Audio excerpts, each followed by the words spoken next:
कानपुर में भाजपा सांसद डॉक्टर दिनेश शर्मा ने सपा अध्यक्ष अखिलेश यादव के शिक्षा व्यवस्था को लेकर दिए बयान पर प्रतिक्रिया देते हुए सपा सरकार के कार्यकाल पर सवाल उठाए।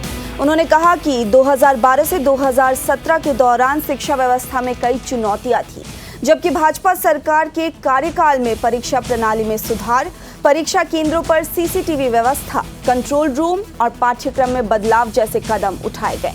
डॉक्टर शर्मा ने कहा कि शिक्षा क्षेत्र में पारदर्शिता और गुणवत्ता बढ़ाने के लिए भाजपा सरकार ने कई महत्वपूर्ण फैसले लिए हैं। अब ये तो बहुत हंसी की और विचित्र बात है। 2012 से 17 का कार्यकाल, अब उस समय के किसी भी व्यक्ति से पूछेंगे तो कहेगा कि शिक्षा के मामले में एक काला इतिहास लिखने वाला समय रहा, वो काला कार्यकाल रहा। खुलेआम मास कॉपिंग होती थी, पर्चे आउट होते थे। एक व्यक्ति जो परीक्षार्थी होता था उसकी जगह बैठकर दूसरे परीक्षार्थी के बेस में पैसा लेकर लोग नकल करके परीक्षा देते थे। नकल सामग्री ट्रकों में भरकर जाती थी और परीक्षा केंद्रों पर मास कॉपिंग या कब्जा ये आम बात थी। सेशन कई साल लेट हो जाता था, ढाई महीने परीक्षाएं चलती थीं। लेकिन जो सुधार का कार्यकाल रहा है वो सबसे बड़ा कार्यकाल रहा है कि बीजेपी सरकार में जो सबसे ज़्यादा बड़ा सुधार हुआ कि परीक्षा समय से भी 2.5 वर्ष का कार्यकाल, जो 2.5 महीने की परीक्षा का कार्यकाल होता था, वो 12 दिन और 15 दिन में बदल गया।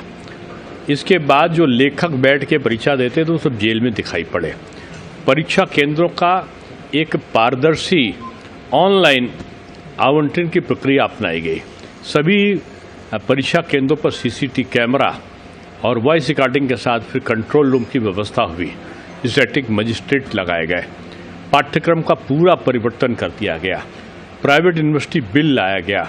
शुल्क नियंत्रण अधिनियम बना और तमाम चीज़ें ऐसी रही। संस्कृत परिषद का गठन, उच्च शिक्षा परिषद का गठन, तमाम शोध पीठों का निर्माण, सेंटर ऑफ एक्सीलेंस को दिया जाना। तो ये एक ऐसा समय कार्यकाल रहा है जो बीजेपी का कार्यकाल शिक्षा के मामले में सर्वोच्च था। तो मुझे तो अब हंसी आती है कि सपा के कार्यकाल को लोग कहते थे कि उत्तर प्रदेश की जो डिग्री है उसकी कोई वैल्यू नहीं। तो मैं समझता हूँ कि ये उल्टा बयान है और सपा को अपने खराब शैक्षिक कार्यकाल के लिए तो क्षमा मांगनी चाहिए।